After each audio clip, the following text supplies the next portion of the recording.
Water signs, and welcome to your elemental Soulscope for Taurus season, Mercury retrograde, and Eclipse season. There's a lot going on, right? And I know y'all are feeling it, my babies.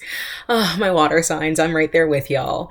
So today, what we're going to be doing is we're going to be pulling from two different decks, right? Deck number one being the power of surrender, and deck number two being the self-care oracle, just because there is a lot that we're reflecting on, reviewing, and revisiting. And I want to ensure that my water signs are doing so with compassion, with understanding, and with kindness, right? Just because there is a lot of shadow work happening right now doesn't mean that we can't be meeting ourselves with compassion in where we are. So that's really the way I wanted to start. Usually with this, I have cards that are already kind of picked out and pulled for y'all, but this time I'm going to be doing things differently, where I'm actually going to be pulling the cards live with y'all here. So we're going to start with the power of surrender, and I'm just going to take the time to connect to me, my guides, and y'all, the beautiful water signs of the collective, and we're going to see what our guides have to say today.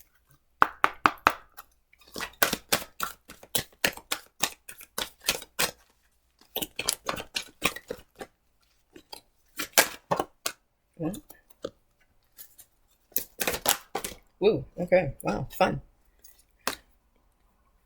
So we start with the first card, which was Surrender Worry.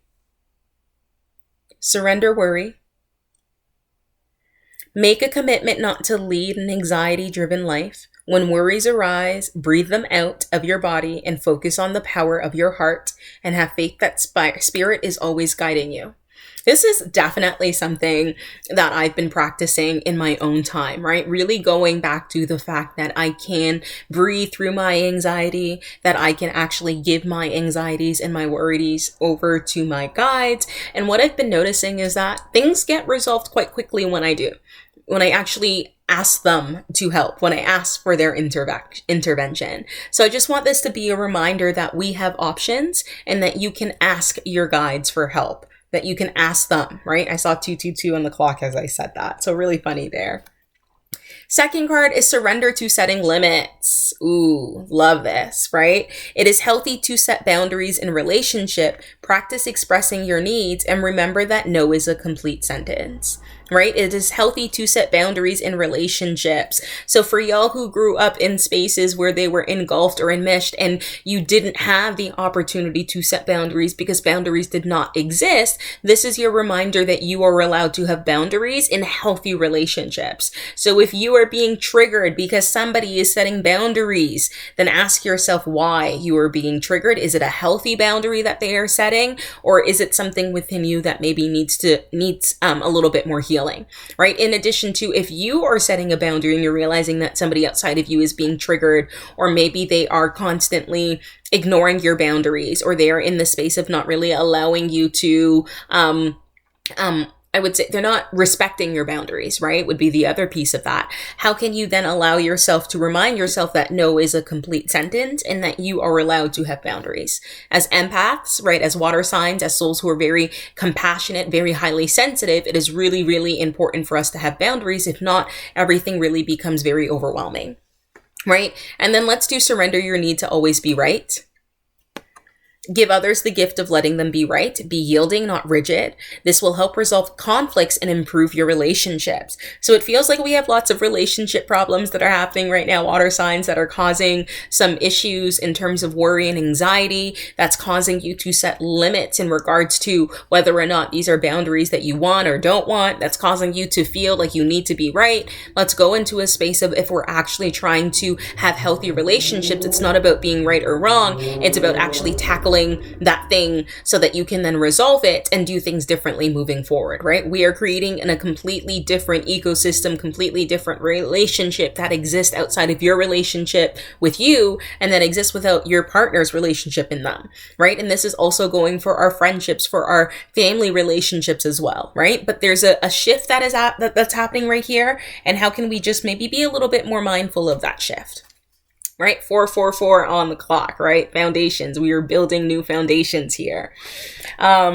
that's what we have for the power of surrender. So we're going to make the switch into the sacred self-care oracle to see what your guides have to say about the self-care piece. So my water signs, let's see what our guides have to say.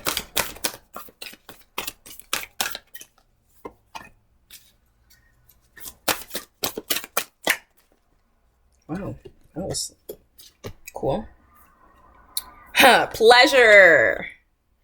Interesting, because in fire, what we got was passion in something else, in somebody else's cards, right? In a different card, it was passion, but just really recognizing the themes here, right? So we have pleasure. I am worthy of pleasure. Of course, during Taurus season, there is something with pleasure that comes up, and all of my Scorpio babies are like, yes, I am so worthy of pleasure, right? And you're probably ready to get some pleasure, right? Probably ready to tap into your senses. How can you remind yourself that it is okay to feel joyful? It is okay to be in your body. It is okay to allow yourself to be connected to all of our senses so that we can then find something and feel something that's a little bit more profound to what we've been experiencing, right? In addition to that, we have look at the stars, card number 31 for y'all.